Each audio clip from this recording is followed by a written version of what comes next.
How to downgrade your Netflix plan to standard with ads.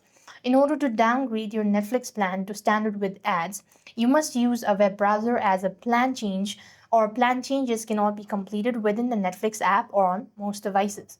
First of all, open up any browser that you have. On the web address bar, you want to type in netflix.com. Once you do this, you want to go ahead and tap open the first link that pops up and sign into your account.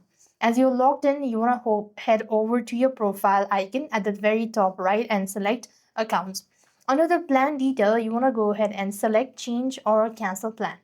Then there, you want to select or choose the standard with ads option from the list of available plans. There you go, you will be able to see the purchase amount and all that. You have to enter in and confirm that and just select continue or update and tap on confirm changes to finalize the downgrade. And that's how you're supposed to do it. With that being said, we've completed the steps. Thank you for watching. See you in the next video.